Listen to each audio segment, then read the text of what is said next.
Hi friends, I wanted to share this video with you. I'm at one of my clients' jobs, really one of my favorite locations ever. And the reason is because of this. Listen. Can you hear that? Well, we're right behind an elementary school. And this is a beautiful day in Wisconsin in October. It's like 70 degrees. But I've noticed as I've come to this job multiple times in the afternoon or at different times, the sound of children playing.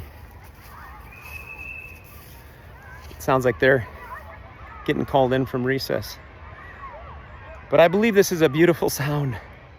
I know it's a beautiful sound. It's a beautiful sound to me, and I believe it's one of God's favorite sounds, is the sound of children playing.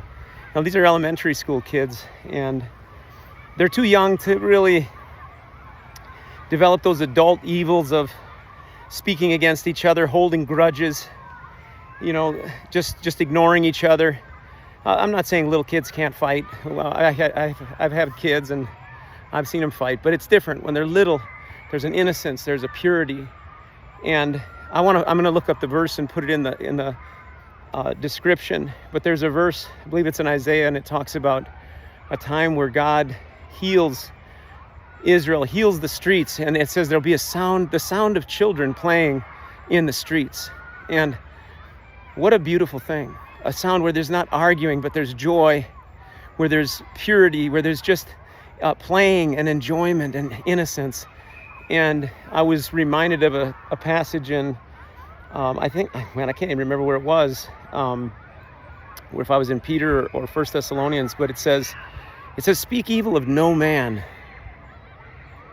Speak evil of no man. Well, that includes in the church, outside the church.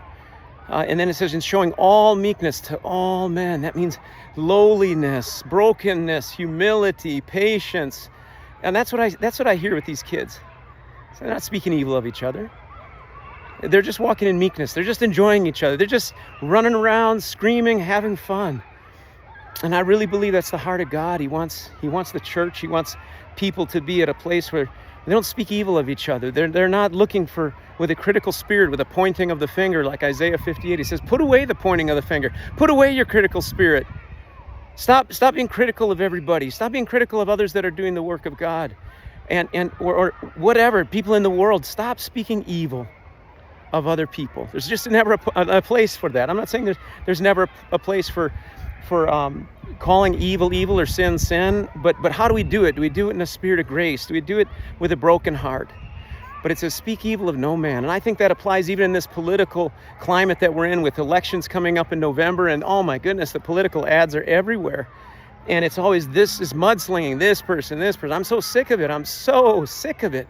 And yet it enters into the church.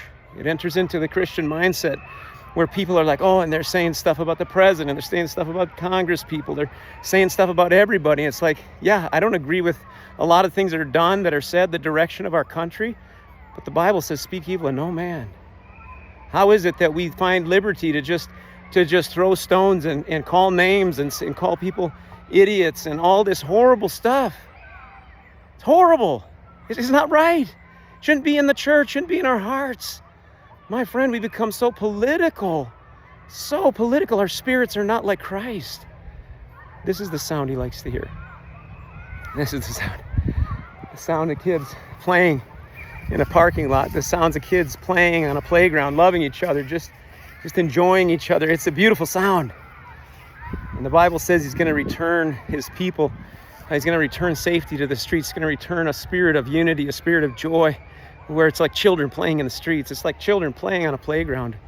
Oh my God, it's time that we learn to stop using our mouth to curse men that are made in the image of God, and instead seek to get under them. We see fault in someone, seek to get under them, seek to pray for them. The Bible says praying for people in authority. If you see government going wrong, and it's easy to see, pray for them. Pray that God would work and change and do a miracle in our country, because friends, we're going in the wrong direction. In so many ways, we're going in the wrong direction. And God is a God of revival. He's a God of change.